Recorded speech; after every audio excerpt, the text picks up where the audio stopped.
समझ लेना step by step बस, और ज्यादा कुछ लोड लेना मत पे, है ना।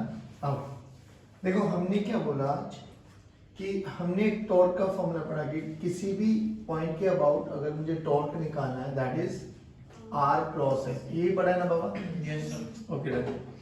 लिखने के दो तरीके और बोले थे कि R परपेंडिकुलर है या परपेंडिकुलर R, ये हमें आता है। मुझे एक चीज बताओ, मान लो ये मेरा पॉइंट है जिसके अबाउट मुझे टॉर्क निकालना है। ये एक ऑब्जेक्ट है, एक पॉइंट ऑब्जेक्ट है बच्चे, हाँ, जिसका मास m है, जिसका मास खुद सोच के देखो, अगर मैं इसकी लेंथ मान लेते हैं, ठीक है, अगर मैं इस पे एक फोर्स लगाता हूँ F, तो बताओ क्या होगा? करेगा ना, ये सर्कुलर मोशन करेगा, तो बेसिकली इसमें फोर्स लग रहा है ना इस डायरेक्शन में, तो ये कुछ ऐसे करके एक सर्कुलर मोशन करने वाला है। तो तुम्हें लगना चाहिए इसमें एक एक्सेलरेशन आ गई इस तरफ, कौन सी? परफेक्ट। अब ध्यान से सुनो, याद करो हम लोगों ने एनएलएम में एक रिलेशन पढ़ा था m into a, f का फॉर्मूला होता है m into a। ये a क्या होती है? किसकी acceleration? Centre of mass. Please make sure इसको ध्यान रखिए, f equals to m में जो a होता है that is acceleration of centre of mass, acceleration of centre of mass. वहां पर हम लोगों ने इतना एम्फसाइज नहीं करना पड़ा था, क्यों?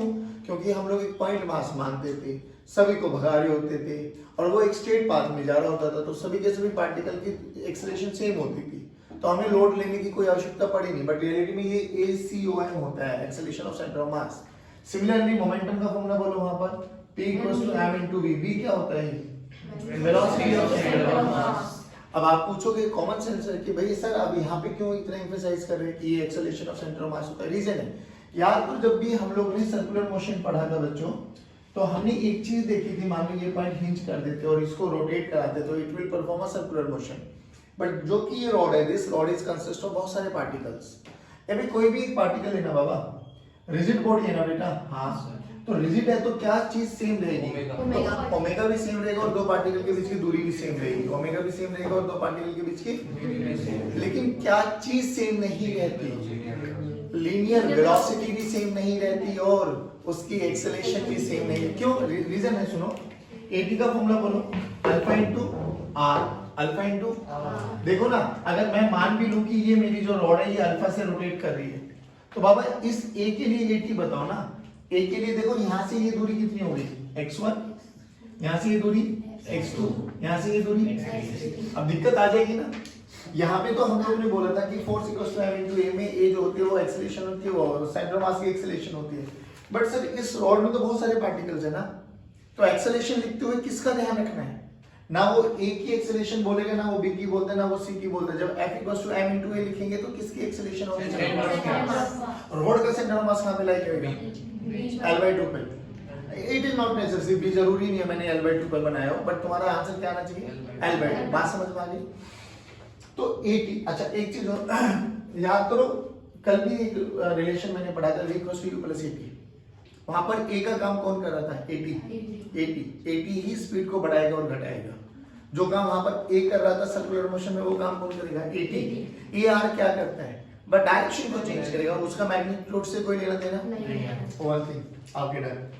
अब मैंने बोला कि इधर देखो बाबूजी, अब ये एक पॉइंट मास है ना बच्चे, अब पॉइंट मास इस पे फोर्स लगाया तो इसमें एक्सेलरेशन आ गया, तो मैंने डायरेक्ट फॉर्मूला लिख दिया F equals to m into a, जो कि पॉइंट मास है, तो मैं a को इसी को सेंटर ऑफ मास मान सकता हूं, कोई दिक्कत वाली बात नहीं। चलिए, now this is F equals to m into a, इसको L से मल्टीप्लाई करो, FL, this is equals to ml into a। नहीं आया समझ में?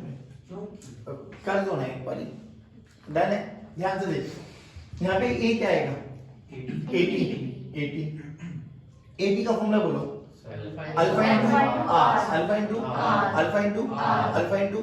तो R क्या होता है? जिस पॉइंट के अबाउट वो घूम रहे हैं, तो ये इस पॉइंट के अबाउट घूम रहे हैं, तो यहाँ से यहाँ तक की R की वैल्यू कितनी? L। तो AT को देख ध्यान से, मैं क्या लिख सकता हूँ? Alpha into L, alpha into. चलिए रखो एक बार सारी equations. FL this is equals to ml square into alpha. अब प्लीज मेक अ नोट, ध्यान से देख, इस पॉइंट के अबाउट इस फोर्स का टॉर्क बोलो, इस पॉइंट के अबाउट इस फोर्स का टॉर्क बताओ। L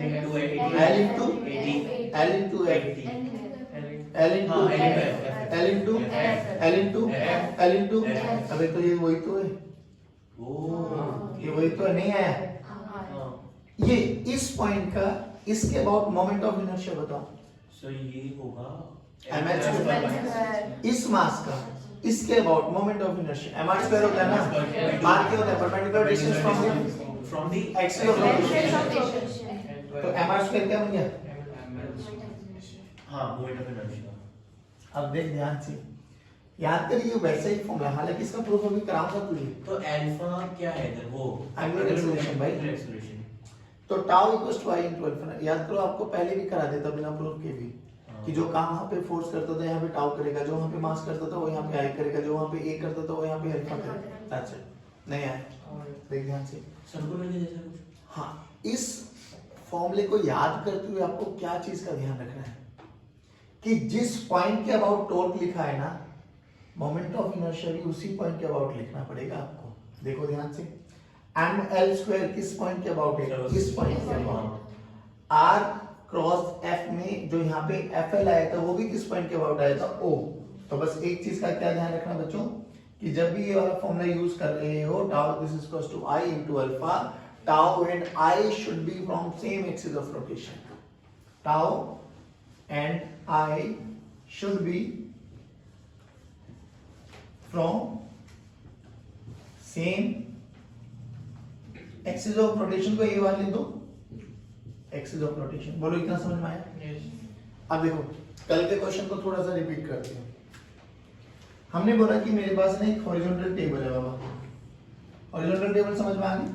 जैसे आपके सामने हॉरिजॉन्टल टेबल रखी हुई है, यहाँ पर एक रॉड रख दिया हम लोगों ने, मास एम, लेंथ एल, और ये फिक्स करते हैं हिंज। इसका मास एम है बाबा, लेंथ एल है। तो समझ में आ गया? लेट अस सपोज ये आपके पास एक टेबल है और इस पे एक रॉड को रख दिया ये ऐसे कुछ, और इसको इस पॉइंट से हिंज कर दिया गया। Are you getting me? Sure? पक्का? चलिए अब मैंने क्या किया, अपन ने ना इस पे एक फोर्स लगाया हुआ है, एफ फोर्स लगाया। बताओ फोर्स लगने से क्या होगा? सर वो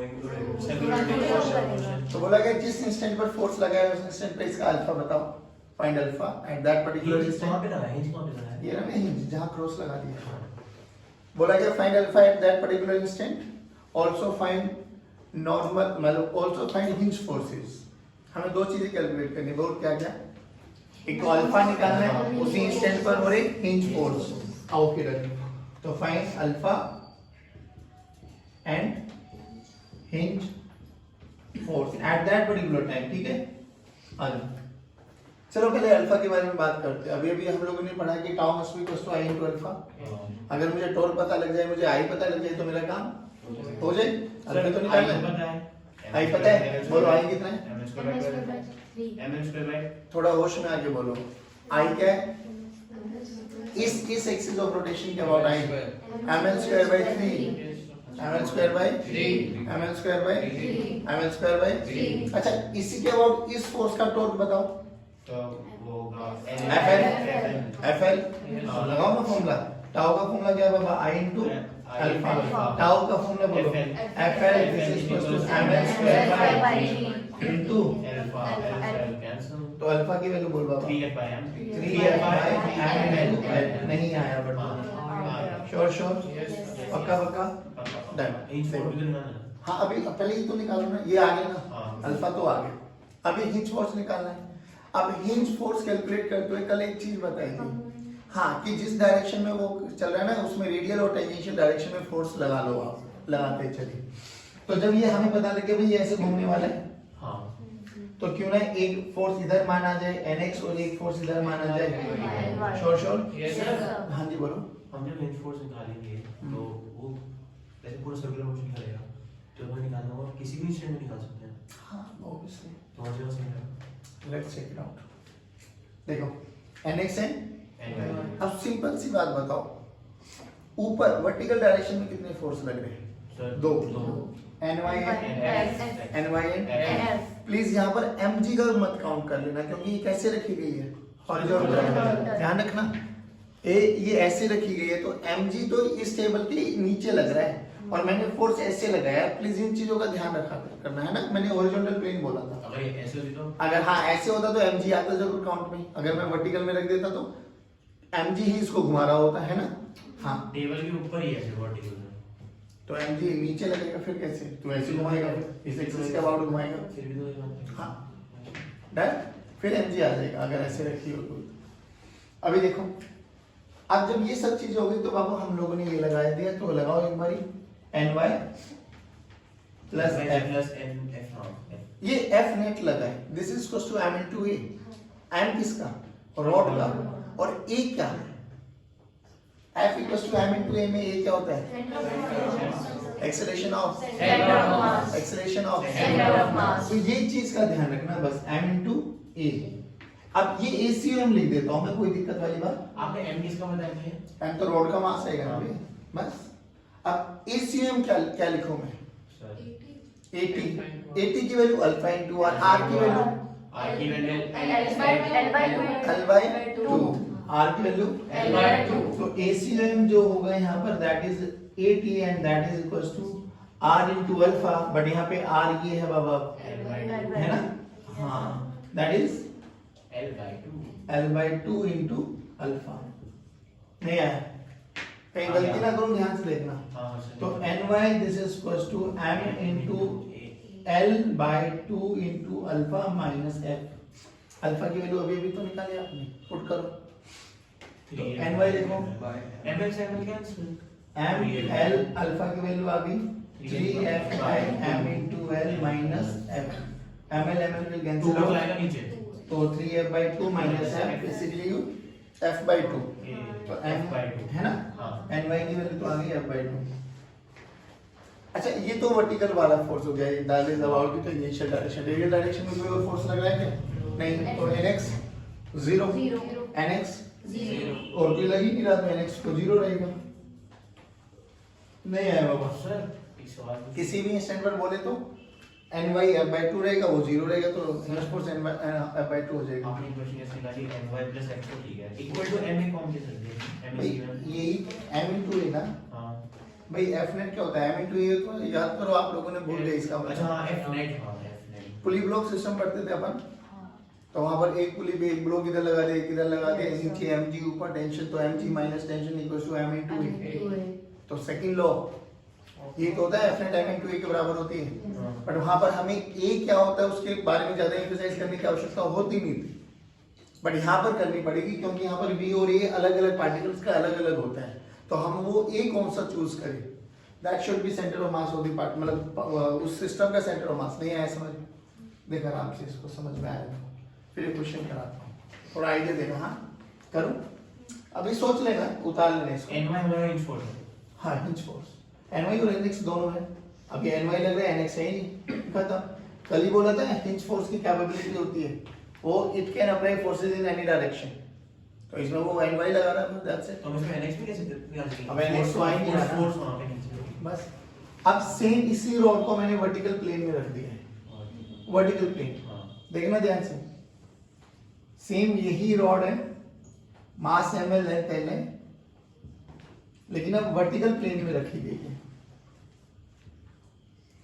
और जैसे ही छोड़ूंगा उसी इंस्टेंट पर अल्फा निकालो और हिंज फोर्स बताओ।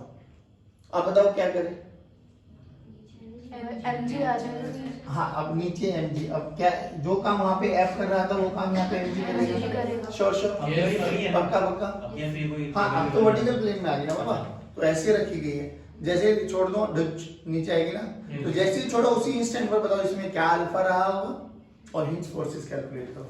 क्या आप कर सकते हो, गिव इट अ ट्राई। चलिए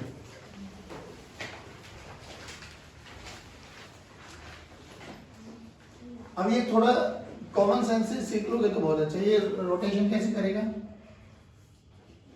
कैसे घूमेगा ऐसे, तो ऐसे ही मान लेने में कोई बुराई नहीं है, nx इधर मान लो और ny ऊपर भी मान लोगे तो वो नेगेटिव में आ जाएगा, कोई दिक्कत वाली बात आएगी नहीं। चलो अब पॉइंट नंबर 1 हमें क्या निकालना था, उसी इंस्टेंट पर अल्फा, तो अल्फा का फॉर्मूला बताओ बेटा, tau this equals to i into tau का फॉर्मूला, mg रिस्पांसिबल है, mg से ये दूरी बोलो l by 2, तो टाउ का formula mg into l by 2, this is equals to i into, अब i तो कितना होगा, ml square by 3, ml square by 3 into alpha, तो अल्फा की वैल्यू तो यहीं से आ गई बाबा एम ने एम को मार देना है, एल ने एल को मार देना है 3g/2 परफेक्ट।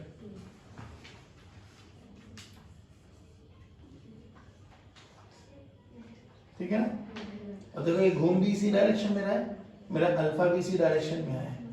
हाँ भाई इधर देखो, चलो अब हमें क्या निकालना था, हिंज फोर्सेस। अब देखो ny और mg नीचे लग रहा है, अगर ny और mg नीचे लग रहा है तो ny plus mg that is mass into at। अब ध्यान से देख at क्या होगा, अल्फा इनटू r, और अल्फा की वैल्यू ये निकल गई, r की वैल्यू l/2 नहीं आया, बस तो ny की वैल्यू देख लो m इनटू अल्फा। एक मिनट एम जी है ना। हाँ नहीं नहीं ये वाला है, वो mg तो इधर माइनस में आ जाएगा ना, अच्छा इसको तो अपन इधर ले आएंगे ना माइनस में। तो 80 की वैल्यू अल्फा, अल्फा की वैल्यू रखो, मैं चलो यहाँ पे लिख देता हूँ अल्फा इनटू r। अल्फा की वैल्यू ये थी 3g/12 और r की वैल्यू क्या हो जाएगी बाबा l/2। चलो ny की वैल्यू देखो, m into 3g into l/2 into l into 2 है ना। देखो मैं गड़बड़ ना करूं, बाकी कॉन्सेप्चुअली सही रहेगा आपका। अब जो भी आएगा that will be your answer, 7mg/4 whatever. nx बोलो sir 3g/4 minus mg nx 0, हाँ। nx 0।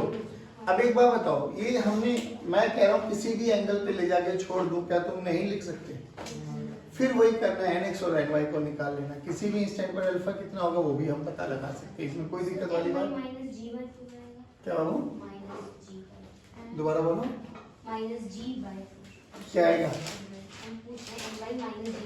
नहीं नहीं माइनस क्यों आ रहा है, ये देखो ना 3/4 है ना, तो 3/4 हाँ हो सकता है, देख लो एक बार, एल कैंसिल आउट, तो ये कितना आ गया 3mg/4 माइनस mg, सही है बाबा।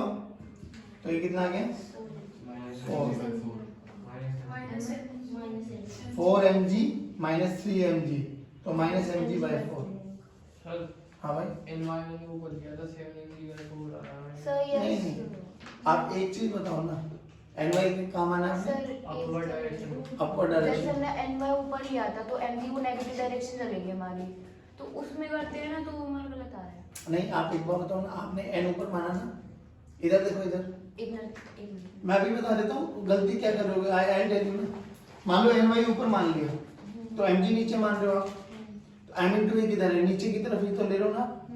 तो अगर ये पॉजिटिव माना है तो ये भी नेगेटिव हो जाएगी, ये भी नेगेटिव आ जाएगा। Are you getting me? Answer फिर भी वही आएगा। देखो ना, सुनो मेरी बात, अभी हमने क्या किया, हमने ny को भी नीचे माना, mg को भी नीचे माना, और इसका f नेट भी नीचे आया, तो मैंने तीनों डायरेक्शन को पॉजिटिव लिख दिया ना। Yes yes. अब अगर तुम एक को ऊपर मान रहे हो, दो नीचे लग रहे हैं, तो विद साइन रख दो वैल्यूज को, नहीं आया समझ में? अगर आपने ये भी मान लिया है कि नहीं सर मैं तो ny को ऊपर मानू, हाँ तो मान ले ऊपर, तो फिर यू कंसीडर ऊपर वाली डायरेक्शन को पॉजिटिव, तो नीचे वाली क्या हो जाएगी, तो ये भी नेगेटिव आ जाएगा और ये भी नेगेटिव आ जाएगा, फिर भी देख आंसर विल रिमेन सेम। अभी क्या हो जाएगा, ये नेगेटिव और ये इधर जाके पॉजिटिव, तो अभी भी आंसर पॉजिटिव आ जाएगा। पॉजिटिव का मतलब जो आपने डायरेक्शन मानी वो सही मानी है, और जो मैंने डायरेक्शन मानी है वो गलत। नेगेटिव साइन बस ये बताता है कि आपने जो डायरेक्शन मानी है वो सही मानी है या नहीं मानी, नहीं आया समझ में? पक्का श्योर? चलो एक और इसको उतार लो। हमने एलएलएम में पुली ब्लॉक सिस्टम पढ़े थे और अपन खूब ऐसे बहुत सारे क्वेश्चंस किए थे। यस ये मास m1, ये मास m2, और वहां पर जब हम लोगों ने यूज किया था कुछ कंडीशंस मानी थी, बताओ क्या क्या? पुली मासलेस, पुली मासलेस होगी, फ्रिक्शनलेस होगी, रस्सी मासलेस होगी, है ना? पुली मासलेस एंड फ्रिक्शनलेस, और रस्सी भी मास, ये माने थे अपन। और कुछ आपने ये बताया ना, रस्सी पूरी होनी चाहिए। हाँ वो टोट होनी चाहिए, मासलेस फ्रिक्शनलेस, ये हमने माना था।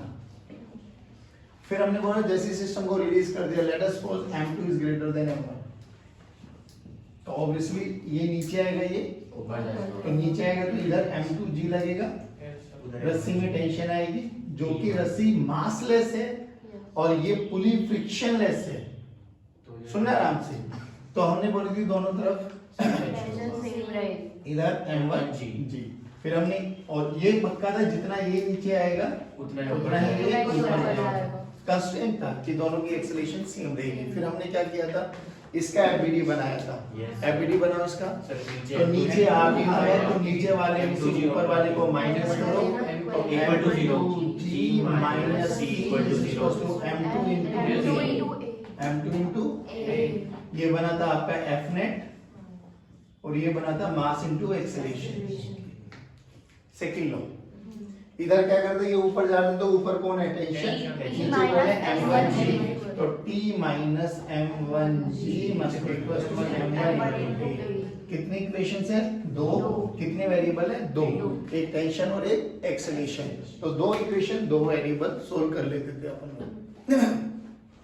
इस सिस्टम को एटवुड मशीन भी बोलते हैं। कभी कभार अगर न्यूमेरिकल्स में लिखा है ना एटवुड मशीन, तो आपके दिमाग में यही सिस्टम चला जाना चाहिए कि this is also known as your Atwood machine. ठीक है भाई, अब सुनो, अब अपन रोटेशन कर रहे हैं बाबा, तो ऑब्वियसली पुली आएगी, और पुली आएगी तो पुली का मास भी होगा, और पुली का मास होगा तो पुली घूमेगी भी, और घूमेगी भी तो फ्रिक्शन भी मानेंगे, सब चीजें काउंट करेंगे। बट अभी भी कंडीशन क्या है, रस्सी मासलेस है। तो चलो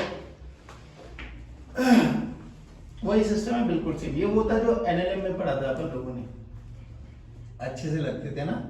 ये अपन जो रोटेशन में बात करेंगे, बहुत ईमानदारी से सुनना, 3 से 4 इक्वेशंस बनानी है हर न्यूमेरिकल में, एंड यू विल फील कि जो जो वहां पे न्यूमेरिकल करे थे ना पुली के। अच्छा एक चीज और, अभी पुली फिक्स रहेगी हमारे सभी क्वेश्चंस में, रोटेशन में हाँ, अभी सभी में। वहां हम लोगों ने मूवेबल पुली भी करी थी, पुली ऊपर जा रही है ना, लेकिन अभी रोटेशन में जितने भी क्वेश्चंस करेंगे हम 2-3, उसमें सब में पुली फिक्स रहने वाली है। देखो ये सेम सिस्टम बना दे बाबा, बस अब क्या है, इसका मास है m और फ्रिक्शन भी है, ठीक है। रस्सी अभी भी कैसी है, मास है, ये समझ के चलना। रस्सी कैसे बाबा, अभी अपन है ना रस्सी को मोटी सी बना देते जिससे आप लोगों को थोड़ा सा समझ में आ जाए। ये नीले वाली रस्सी है,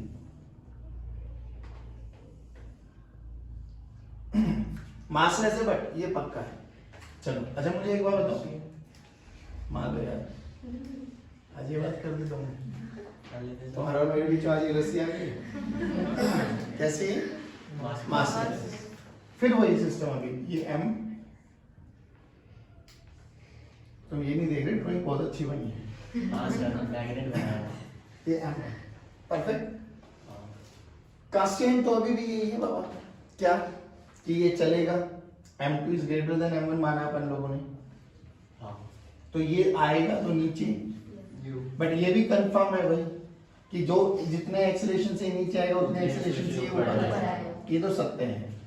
लेकिन सत्य एक चीज हो रहा है इसमें, क्या कि सर पुली भी घूमेगी। अबे अगर पुली घूमेगी तो पुली को घुमा कौन रहा है, रस्सी, रस्सी नहीं, सुनो तो सही, रस्सी और पुली के बीच में लगने वाला फ्रिक्शन।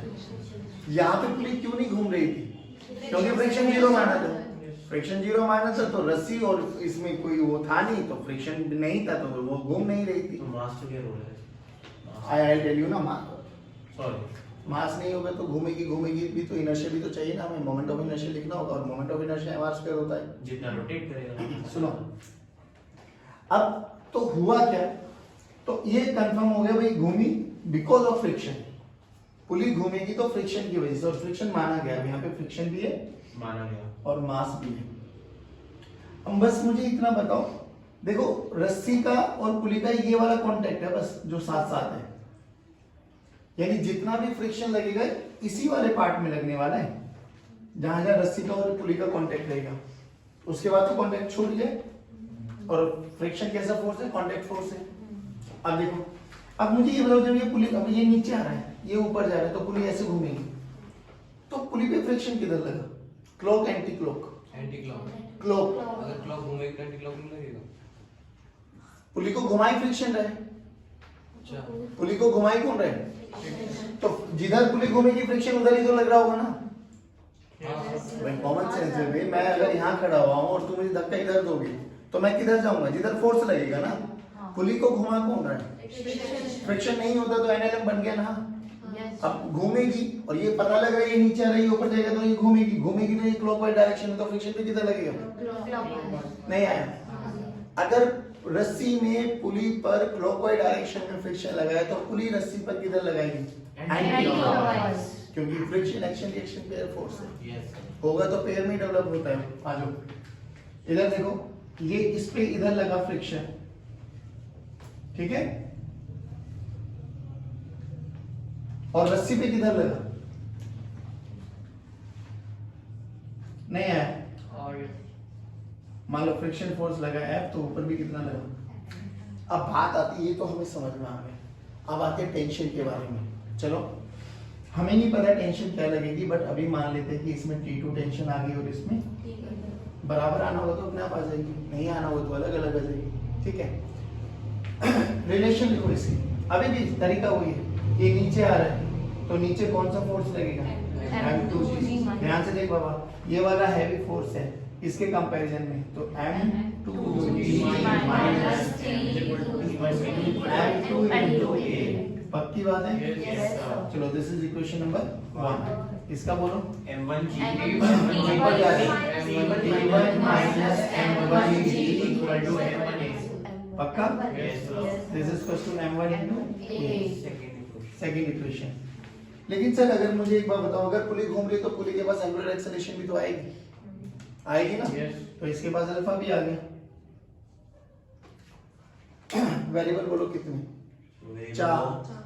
T1 T2 अच्छा T1 T2 A and alpha. Equation कितनी बनी? ये तो सोल्व हो ही नहीं पाएगा। यस मैथ्स का बेसिक नियम क्या कहता है? जितनी जितनी इक्वेशन होते हैं वेरिएबल जितने वेरिएबल उतनी इक्वेशन होनी चाहिए। वहां दो थे तो दो इक्वेशन बना दी थी। चलिए आप क्या करें सर? आप सुनो, ड्रॉ एफबीडी ऑफ पुली नहीं रस्सी का वो वाला पार्ट जो पुली के ऊपर है, रस्सी का वो वाला पार्ट जो आया है, उससे क्या होगा? इधर कितनी क्या लगेगी? T2 और इधर क्या लगेगी? T1। क्योंकि टेंशन हमेशा रस्सी के अलोंग लगेगा और ऐसा लगेगा कि वो अपनी लेंथ को कम करना चाहेगा। सब भूल गए बेटे, बनाओ। नहीं सर आपको बोलने नहीं हमें तो अच्छा ओके थैंक यू। कह रहे हमें तो आदत है, हम तो आपका टेस्ट करने आए हैं यहाँ पे। पागल हम नहीं होंगे तो आपकी रिवीजन कैसे होगी? आपको सब आता है, आप तो बस ये चेक करने होता है सबको कितना आता है। और सर हमें सही पढ़ा भी रहे, बस दूसरे बच्चों को पढ़ाने नहीं पढ़ा रहे। सर आप गलत में नहीं, मैं कहा आपको बोलने दे रहे हैं मैं आप समझ गया बेटा, कोई दिक्कत नहीं। आ जाओ इधर देखो, इधर क्या लग रहा है? T2 और इधर क्या लग रहा है? पक्का? अब तू एक बार बता बच्चे, रस्सी चल रही है, रस्सी की भी एक्सेलरेशन क्या रहेगी? A। अब एक चीज और बता, रस्सी में एक चीज और लग रहा है, ध्यान से देख, फ्रिक्शन फोर्स। किधर? सर पीछे की तरफ। सही बोला मैंने? हाँ सर इन सब के बावजूद भी रस्सी नीचे आ रही है तो रस्सी पे एक्सेलरेशन है। ज्यादा है। चलो तो लिखो T2 ये ड्राइविंग फोर्स है, ये दोनों एक ही डायरेक्शन में, retarding force minus T1 minus F। जो रस्सी का ये वाला मास है, अभी मान के चलेंगे MS इनटू पक्का। बट सर अभी भी तो बोला कि रस्सी मासलेस है, रस्सी मासलेस है तो MS की वैल्यू 0, MS की वैल्यू 0, यानी T2 minus T1 must be equal to, यानी सर ये तो पक्की बात है T1 और T2 यहाँ पे बराबर नहीं है। वहाँ पे क्यों बराबर होती थी? रीजन चलिए समझ में आ भी जाना चाहिए, क्योंकि वहाँ पे क्या जीरो मानते थे? फ्रिक्शन। अगर F 0 है तो T1 T2 के बराबर आ गई तो हम बोलते थे एक रस्सी में एक ही टेंशन मान के चल रहे हो, नहीं आया ऐसा। मतलब इधर T2 T1 और T2 इधर अलग अलग है सर। हाँ वहाँ क्यों? क्योंकि फ्रिक्शन ही था ना, वहाँ पे फ्रिक्शन, यहाँ पे भी फ्रिक्शन को जीरो कर दे तो T1 T2 बराबर आ जाएगी, नहीं आया समझ में? आ गया सर। नहीं आया। एक अभी सुनो आराम से, तसल्ली से सुनो, पहले यहाँ तक बता समझ में आया बहुत अच्छा क्या? से। ओके अब जो कि इसमें फ्रिक्शन लग रहा है, और फ्रिक्शन भी कैसा बेटा? नो स्लिप, मतलब कोई स्लिपिंग नहीं हो रही है पुली और रस्सी का, और पुली और रस्सी के बीच में अगर स्लिपिंग नहीं हो रही तो फ्रिक्शन सुनो सुनो सुनो, पुली और friction there is no slipping, तो ओ वाला पॉइंट देख, ए वाला पॉइंट, ये वाला पॉइंट इसको नाम ए दे देता हूं, एक ए पॉइंट है पुली का, और सेम इसी वाले पॉइंट दूसरा पॉइंट है ये रस्सी का। इन दोनों में देयर इज नो स्लिपिंग। अभी नो स्लिपिंग का मतलब समझाओ कि दोनों की एक्सेलरेशन सेम है, जो एक्सेलरेशन पुली वाले इस पॉइंट के ना वही एक्सेलरेशन रस्सी वाले पॉइंट के। अब रस्सी की एक्सेलरेशन बोल ए, रस्सी की एक्सेलरेशन बोलो ये तो है, तो स्ट्रिंग की एक्सेलरेशन क्या है? सर ए, यानी if there is no slipping तो मैं लिख सकता हूँ acceleration of pulley, acceleration of string उस ए वाले पॉइंट के, ये पॉइंट ए बोल देता हूँ, इस वाले पॉइंट को बी बोल देता हूँ। अब इसकी एक्सेलरेशन कितनी है? सर एक मिनट, एक सेकंड रुक जाओ, ये रेडियस मान लो आर, इसका रेडियस मान लो अल्फा इंटू आर, तो इसकी टेंजेंशियल एक्सेलरेशन कितनी है? अल्फा इंटू, तो एटी की वैल्यू कितनी है? Alpha into. अगर कोई स्लिपिंग नहीं है हो रही तो ये दोनों बराबर, AT must be equals to a, यानी alpha r must be equals to a होना चाहिए। ये थर्ड इक्वेशन बन गई, ये तो देखी डाल रही है अभी तो कोई, ये थर्ड इक्वेशन बन गई। बनाने If there is no slipping between रस्सी and block, सर तो इनका रिलेटिव एक्सेलरेशन क्या होना चाहिए? जीरो। अरे सर तो यस ये जो हमने पॉइंट लिया ए और बी, हाँ। ये अपने रैंडम पे लिए किसी इंस्टेंट पे इक्वल होगा, कहीं पर भी मान लेना, किसी भी इंस्टेंट पे इक्वल होगा। हाँ बिल्कुल होगा। अगर स्लिपिंग नहीं हो रही तो रिलेटिव एक्सेलरेशन क्या होनी चाहिए? जीरो। तो एक्स्ट्रा वैसे भी थ्रू आउट इनका सेम रहता है। हाँ तो कहीं पे भी मान ले पॉइंट, जहाँ आपका मन करे, तो इन दोनों की एक्सेलरेशन बराबर होनी चाहिए। AT must be equal to A, A रस्सी की है और AT पुली की है। कितना समझ में आया? पक्का? खत्म। तीन इक्वेशन होगी, चौथी भी चाहिए हमें। अब फ्रिक्शन का टॉर्क लिखो, देखो ध्यान से देखो बाबा, पुली पे बनाता हूँ पुली का FBD। पुली घूम इस एक्सिस के लॉन्ग रही है, यस T1 T2 किसी भी इंस्टेंट पर पुली पर फ्रिक्शन फोर्स इधर लगेगा, है ना? हाँ छोटा सा फोर्स ले लो, छोटा सा डीएफ बोले तो छोटे सा फ्रिक्शन का फोर्स। ये रेडियस क्या है? आर। टॉर्क बोलो डीएफ इनटू आर। हर पॉइंट पर 90 डिग्री बनने वाला है, तो यही परपेंडिकुलर डिस्टेंस हो गया है ना? तो डीएफ इनटू इंटीग्रेट करो तो टाउ कितना हो जाएगा? F into R. F into tau का फॉर्मूला क्या होता है? I into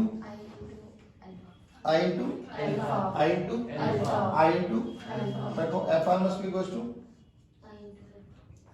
I into alpha. F की वैल्यू अभी भी निकाली थी आप लोगों ने, कहाँ ये रहा। एफ की वैल्यू तो T2 minus T1 into R must be equals to I into, बोलो कितनी इक्वेशन बन गई? कितने वेरिएबल, कितनी इक्वेशन? स्टैंडर्ड प्रोसेस याद रखो आप। देखो पुली को घुमा कौन रहा था? फ्रिक्शन। तो ध्यान से देखो, friction into radius of the pulley is equal to I into alpha. बाद में हमने ये देखा कि फ्रिक्शन किसके बराबर है? T2 minus T1। अबे T2 है क्या? टेंशन। T1 है क्या? टेंशन। तो ध्यान से देख, अगर तुझे बुरा ना लगे तो मैं इसको थोड़ा सा और अच्छा से करूं, T2R minus T1R must be equal to, यानी अगर हम फ्रिक्शन को काउंटर भी ना करें, भाई रियलिटी में घुमाया किसने? फ्रिक्शन। तो तुझे एक बच्चे को यहाँ से समझ में आया, देखो सर ये तो बहुत इजी बन गया। बच्चे ने क्या बोला? सर एक बार बताओ ना, टेंशन का टॉर्क निकालो ना। देखो टेंशन नीचे लग रही है, आर ये रहा, इसके अबाउट निकालना है ना, आर क्रॉस T2 ये अंदर, इसका निकालो आर क्रॉस T1 ये बाहर, नहीं आया? तो ये नेट टॉर्क मतलब torque by tension equals to I into alpha. Tension ने टॉर्क प्रोवाइड किया, फ्रिक्शन ने प्रोवाइड किया? फ्रिक्शन। टेंशन ने नहीं कराया, ध्यान रखना। हाँ वो बाद में टेंशन के बराबर आ गया, वो एक अलग बात है, बट रियलिटी में तो कौन नहीं होता तो पुली नहीं घूमती। तो टॉर्क किसने प्रोवाइड किया है? लेकिन हम शॉर्ट ट्रिक क्या यूज करेंगे? जब भी ये सिस्टम बन जाएगा, टेंशन वगैरह एनालाइज कर लोगे, चुपचाप क्या कर दोगे? टेंशन का टॉर्क निकाल के एक क्लॉक आएगा एक एंटी क्लॉक आएगा, माइनस करके एक को पॉजिटिव मान लेना एक को नेगेटिव, जो उनसे तुझे डायरेक्शन अच्छी लगे। अंदर वाली को पॉजिटिव तो बाहर वाली नेगेटिव, बाहर वाली पॉजिटिव तो अंदर वाली, और must be equals to I into alpha. आप सुनो, एक तो एपीडी बन जाएगा, एक इसका बन जाएगा, एक इसका बन जाएगा, दो इक्वेशन ये आ गई।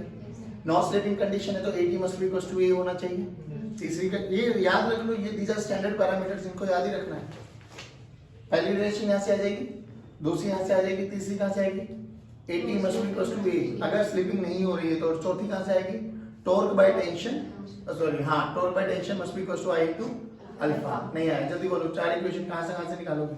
दो एपीडी बनाओगे, एपीडी बोले तो फ्री बॉडी डायग्राम। एक इक्वेशन यहाँ से आ जाएगी, दूसरी यहाँ से आ जाएगी। नो स्लिपिंग है तो AT must be equals to AT must be equals to AT must be equals to. और चौथी इक्वेशन तो torque by tension must be equals to I into alpha. इसको उतार फिर एक दो न्यूमेरिकल कराता हूँ, आपको फील आ जाएगी, परेशान होने की कोई आवश्यकता नहीं है। टाइम हो गया।